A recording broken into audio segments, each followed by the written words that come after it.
आज से हम एक न्यू स्टोरी स्टार्ट करने जा रहा है। उम्मीद करते हैं आप लोगों को ये स्टोरी काफी ज्यादा पसंद आएगा। तो चलो वीडियो को एंजॉय करो।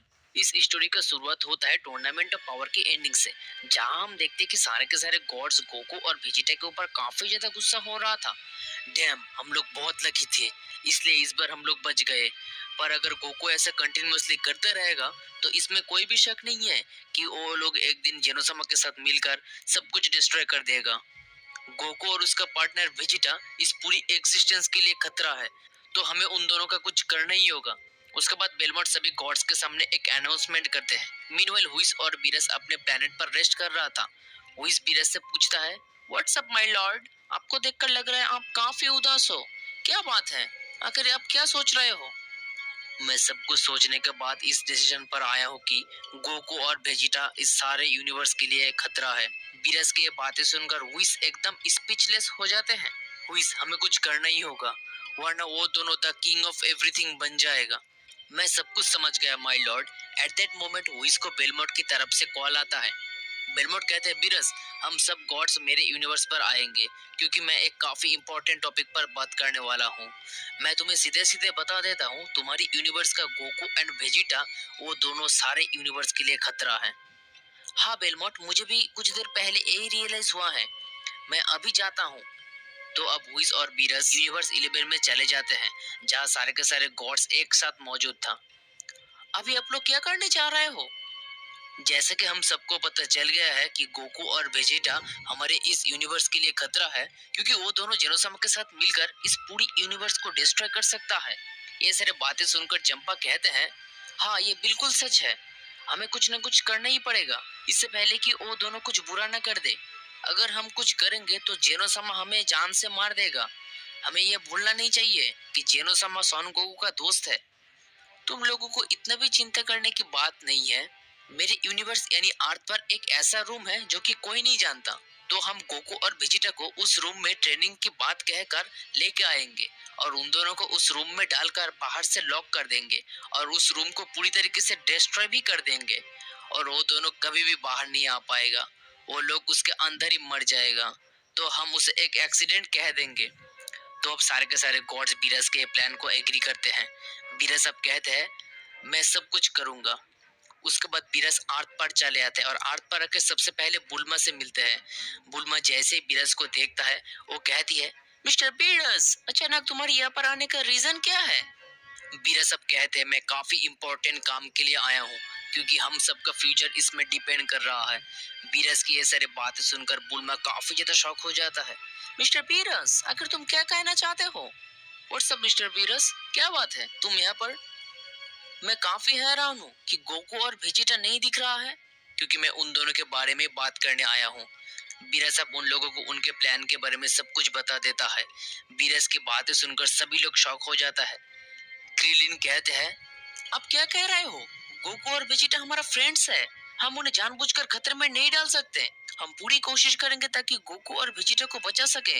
हाँ, मैं अपने फादर और मिस्टर वेजिटा के अगेंस्ट ये सब कुछ करने नहीं दे सकता। बुल्मा भी अब काफी ज्यादा गुस्सा हो जाती है और कहते हैं, मिस्टर बीरस, मैं तुम्हें कभी भी ये करने नहीं दूंगा। बुल्मा की ये सारी बातें सुनकर बीरस भी अब काफी ज्यादा गुस्सा हो जाते हैं और हकई से बुल्मा को मार देती है। तुम लोग कुछ ज्यादा ही ओवर कॉन्फिडेंट हो रहे हो।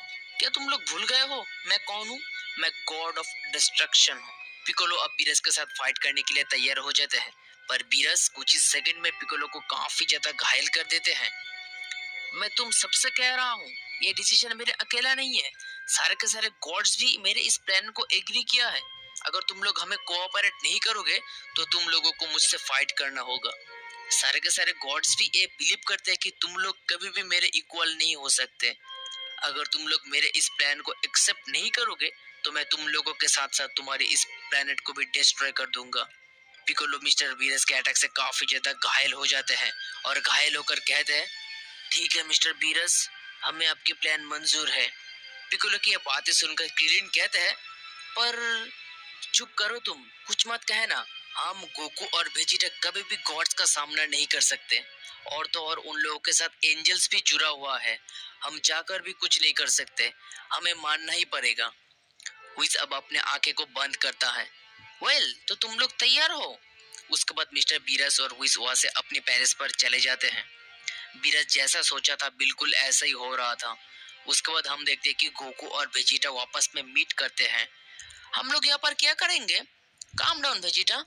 गोहन ने मुझे कहा है कि मिस्टर हुइस ने एक स्पेशल ट्रेनिंग के लिए हमें बुलाया है। हाँ, पिकोलो भी मुझे यही कहा है कि हमें एक टाइम रूम में ट्रेनिंग करवाएगा। उसके बाद गोकू और वेजिटा एक सीक्रेट टेंपल पर आ जाते हैं जहाँ हुइस भी मौजूद था। तो अब हुइस कहते हैं, मिस्टर बीरस मुझे कहा है ताकि मैं तुम दोनों को ट्रेनिंग कराऊं, क्योंकि एक और टूर्नामेंट बहुत ही जल्दी आ रहा है और हमें फोर्स किया गया है ताकि हम उस टूर्नामेंट में पार्टिसिपेट करें। गोकू जैसे हुइस की बात सुनता है वो काफी ज्यादा सरप्राइज हो जाता है और एक्साइटेड भी हो जाते हैं। डेंडे थोड़ा नर्वस होते हुए कहते हैं, मिस्टर हुइस, ये रूम पूरी तरीके से ट्रेनिंग के लिए तैयार हो चुका है। हेलो डेंडे, तुम काफी अजीब लग रहे हो। वेजिटा को अब लगने लगता है कि कुछ न कुछ गड़बड़ तो जरूर है। तभी क्रीलिन टावर के पीछे से जंप करते हुए आकर कहते हैं, गोकू वेजिटा प्लीज उस रूम के अंदर मत जाओ, ये एक ट्रैप है। सारे के सारे गॉड्स तुम दोनों को मारना चाहते हैं। तुम दोनों जैसे उस रूम के अंदर जाओगे उस रूम को बाहर से लॉक कर देगा और उसे डिस्ट्रॉय भी कर देगा। क्रीलिन की ये बात सुनकर वेजिटा एकदम शॉक हो जाता है। मैंने जैसा सोचा था बिल्कुल ऐसा ही होने जा रहा था। मैं पहले ही फील कर पा रहा था कि कुछ न कुछ बुरा तो जरूर होने वाला है। मिस्टर बीरस आके हम लोगों को हुमकी देकर गया है कि अगर हम लोग उनकी बात नहीं मानेंगे वो हमारे प्लेनेट को डिस्ट्रॉय कर देगा, और इसी वजह से गोहन और पिकोलो तुम दोनों को यहाँ पर आने के लिए कहा है। और तो और बीरस बुल्मा को भी हकाई से मार दिया है। वेजिटा काफी ज्यादा गुस्सा हो जाता है। आखिर तुम क्या कह रहे हो? तभी वहाँ पर बीरस आ जाते हैं और कहते हैं, तुम्हारी इतनी बड़ी हिम्मत हो गया है, तुम मेरे बात को भूल गए मैंने क्या कहा था। तो अब बीरस अपने हकाई से क्रीन को बैनिश कर देता है। डैम यू, तुम्हारी इतनी बड़ी हिम्मत। गोकू और वेजिटा काफी ज्यादा गुस्सा हो जाता है और वो बीरस को अटैक करने के लिए जाते हैं। तभी बीरस उन दोनों को नॉकआउट कर देते हैं। 11 गॉड्स और उन लोगों का एंजल्स वहां पर आ जाते हैं।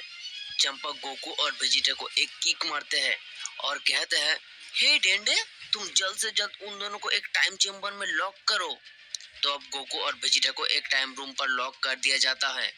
उसके बाद हम देखते हैं कि व्हिस कहते हैं, लॉर्ड वीरस, इमेजिन करो कि गोकू और वेजिटा उसकी पूरी पावर से इस रूम को तोड़कर बाहर आ गया, तब क्या होगा? सीरियसली, ऐसा भी हो सकता है? बेलबोर्ड कहता है, तुम लोगों को इतना भी चिंता करने की कोई बात नहीं है, हमारे एंजल्स इस प्रॉब्लम को सॉल्व कर देगा। उसके बाद 12 एंजल्स अपने अपने पावर को ट्रांसफर करते उस टाइम चेम्बर को स्ट्रॉन्ग करने के लिए, ताकि गोकू और वेजिटा कभी भी बाहर ना आ पाए। तो अब सारे के सारे एंजल्स की पावर कॉम्बाइन करके उस टाइम चेम्बर को लॉक कर दिया जाता है। भादुस कहती है, बहुत अच्छा, अब गोकू और वेजिटा कभी भी बाहर नहीं आ पाएगा, क्योंकि वो दोनों का पावर कभी भी हम 12 एंजल से ज्यादा नहीं हो सकता। चंपा कहते हैं, तब तो हम लोग सेफ हैं। टाइम रूम में कुछ टाइम बीत जाते हैं, वो दोनों अब होश में आते हैं।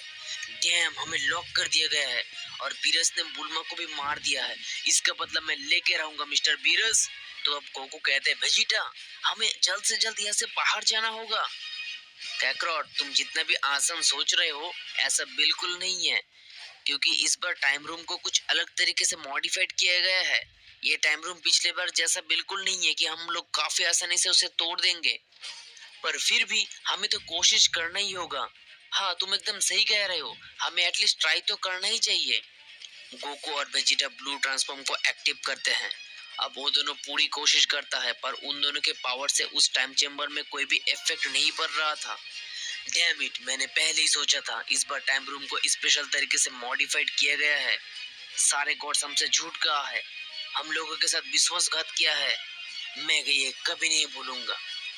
तो अब गोकू नोटिस करते हैं कि उसके पॉकेट पर एक लेटर है जो कि उसे मिस्टर पोपो ने गोकू को दिया था। वेजिटा उस लेटर को पढ़ना शुरू करते हैं। I am really sorry Goku and Vegeta. Mister Beerus जब डेंडे को इस प्लान के बारे में बता रहा था, मैंने सब कुछ सुन लिया था, इसीलिए मैंने ये लेटर छोड़ दिया है और मैं ड्रैगन बॉल से विश करूंगा ताकि तुम दोनों इमोर्टल हो सको। तो गोकू कहते हैं, ये हमारे लिए एक बहुत ही बड़ी हेल्प है। उसके कुछ दिनों बाद मिस्टर पोपो सारे ड्रैगन बॉल्स को कलेक्ट करके ड्रैगन को कॉल करते हैं और कहते हैं ताकि वो गोकू और वेजिटा को इमोर्टल बना दे। गोकू, तुम्हें कुछ फील हो रहा है? हाँ, शायद मिस्टर पोपो ने ड्रैगन बॉल से हमारी इमोर्टल की विश कंप्लीट कर लिया है। परफेक्ट। हम अब बिना किसी प्रॉब्लम में ट्रेनिंग शुरू कर सकते हैं। मैं तुम्हें कह रहा हूँ, जब कभी भी मैं यहाँ से बाहर जाऊंगा, सबसे पहले मैं अपने हाथों से बीरस को मार दूंगा। तो अब गोकू एंड वेजिटा ट्रेनिंग करने शुरू कर देता है। वो लोग 8 साल से भी ज्यादा टाइम से ट्रेनिंग कर रहा था, पर इस टाइम रूम के लिए वो 8 साढ़े 3000 ईयर के समान था। वो लोग अब काफी पावरफुल बन जाते हैं, यहाँ तक कि वो दोनों किसी भी गॉड ऑफ डिस्ट्रक्शन से भी पावरफुल बन जाते हैं। गोकू और वेजिटा काफी आसानी से अल्ट्रा इंस्टिंक्ट में ट्रांसफॉर्म हो पा रहा था। वो दोनों एक न्यू ट्रांसफॉर्मेशन को भी अचीव कर लिया था, पर उस ट्रांसफॉर्मेशन को मास्टर कर नहीं पा रहा था। उस ट्रांसफॉर्मेशन इतना ज्यादा पावरफुल था कि उस ट्रांसफॉर्मेशन को 30 सेकंड से ज्यादा टाइम के लिए यूज कर नहीं पा रहा था। उसके बाद हम देखते हैं कि वेजिटा गोकू से कहते हैं, गोकू, यही सही समय है। हाँ वेजिटा, यही सही समय है। तो अब Goku and Vegeta ultra instinct में ट्रांसफॉर्म हो जाते हैं और अपनी पूरी ताकत से उस टाइम चेम्बर को ओपन करने की पूरी कोशिश कर रहे होते हैं।